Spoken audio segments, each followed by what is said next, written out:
इस प्रकार के अधिकारियों को उत्तराखंड की जनता किसी सूरत में बर्दाश्त नहीं करेगी। किसी भी हद तक जाना पड़ा, कुछ भी करना पड़ा, अपने प्राणों की आहुति देनी पड़ेगी तो स्वराज से बदल देगा। तो 1000 करोड़ आप लिख सकते हैं क्या एक सेकंड के अंदर? आप लिखने में भी आपको सोचना पड़ेगा कि कितने जीरो होते हैं, इतना बड़ा घोटाला है। तो भाई 100% जो आज ये जिस प्रकार से सरकार है, ये जो बिल्कुल सोई हुई सरकार है। भ्रष्टाचार का आरोप लगाते हुए स्वराज सेवा दल ने कौशल विकास निदेशालय का करा घेराव। निष्पक्ष जांच न होने पर दी आत्मदाह की चेतावनी। हल्द्वानी स्वराज सेवा दल ने कुमाऊं मंडल अध्यक्ष विशाल शर्मा के नेतृत्व में सैकड़ों कार्यकर्ताओं ने कौशल विकास निदेशालय का घेराव किया। इस दौरान विशाल शर्मा ने आरोप लगाया कि पूर्व जिला अधिकारियों और सचिवों ने कौशल विकास के नाम पर करोड़ों रुपए ठेकेदारों से हड़प कर युवाओं को रोजगार देने की बजाय उनसे धोखाधड़ी की है।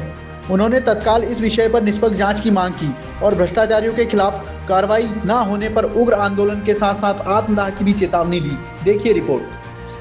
आत्मदाह एक बात बताइए, आप उत्तराखंड के निवासी हैं, आप युवाओं बेटियों के लिए जो रोजगार के लिए युवाओं के लिए उत्तराखंड बना था, क्या यह इसी दिन के लिए बना था कि सिर्फ घोषणाएं हों, बड़ी बड़ी स्कीमें आएँ रोजगार के नाम पे, वो सब पूरा हड़प हो जाए? क्या इसी के लिए था? क्या इसके लिए नहीं था? आज 24 साल पूरे हो गए हमारे उत्तराखंड को, लेकिन आज जो हालत है, अधिकारी बिल्कुल ऐसा मौन होकर कान में रुई डाल के बैठे हैं, कोई पूछने सुनने वाला नहीं है। 1000 करोड़ आप लिख सकते हैं क्या एक सेकंड के अंदर? आप लिखने में भी आपको सोचना पड़ेगा कि कितने जीरो होते हैं, इतना बड़ा घोटाला है। तो भाई कितनी समय से जांच चल रही है, कितनी बार ज्ञापन दे चुके हैं, कोई जागने वाला नहीं है। हमारे हर उत्तराखंड की जिम्मेदारी है, हर नागरिक की, कि सरकार को चलाने के लिए स्टेप उठाना पड़ेगा। लेकिन जब आप रहोगे तभी तो कर पाओगे प्रदर्शन। तो सरकार की भी जिम्मेदारी बनती है। अगर उसको उत्तराखंड की एक नागरिक की बोलती कि हमारी जिम्मेदारी है उनको सुरक्षित रखने की, अगर वो सुरक्षित रखना चाहती है हमारे उत्तराखंड वासियों को, सिर्फ स्वराज सेवा दल की जिम्मेदारी नहीं, ये उसकी पूरे हर उत्तराखंड की जिम्मेदारी है। तो हम पूरा सहयोग कर रहे हैं, लेकिन हम 100% जो आज ये जिस प्रकार से सरकार है, ये जो बिल्कुल सोई हुई सरकार है, तो अगर हमारे कुमाऊं मंडल अध्यक्ष द्वारा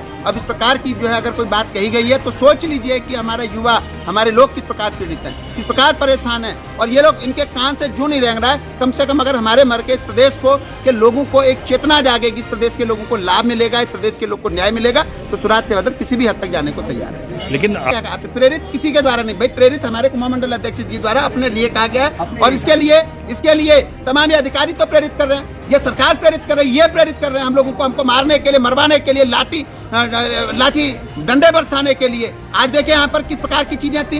एक IAS को 3 बार ज्ञापन दे दिया गया, 2 जिलाधिकारी हैं जिसमें से पूर्व में अधिकारी रहे, एक स्वास्थ्य महकमे को के भी जिम्मेदार रहे हैं, एक जो है क्या नाम कहते हैं आपके बड़े घोटालों में भी संलिप्त रहे। वो तो त्रिवेंद्र जी के सरकार में त्रिवेंद्र जी का मनोबल तोड़ दिया गया केंद्रीय मंत्री द्वारा, ये कहते हुए कि अधिकारियों का मनोबल टूटता, वरना वो अधिकारी तो उसी समय जेल चले जाते। इस प्रकार के अधिकारियों को उत्तराखंड की जनता किसी सूरत में बर्दाश्त नहीं करेगी। किसी भी हद तक जाना पड़ा, कुछ भी करना पड़ा, अपने प्राणों की आहुति देनी पड़ेगी तो स्वराज से बदल देगा। तो इन्होंने दिया समय, इन्होंने मांगा है, हमने पूछा आप कितने दिन में जांच कर कार्रवाई कर देंगे, इन्होंने 30 दिन का, हमने कहा और समय ले लो ना 40 दिन का, देखते हैं 40 दिन में ये क्या करते हैं। तो पूरा देशव्यापी इसमें आंदोलन किया जाएगा।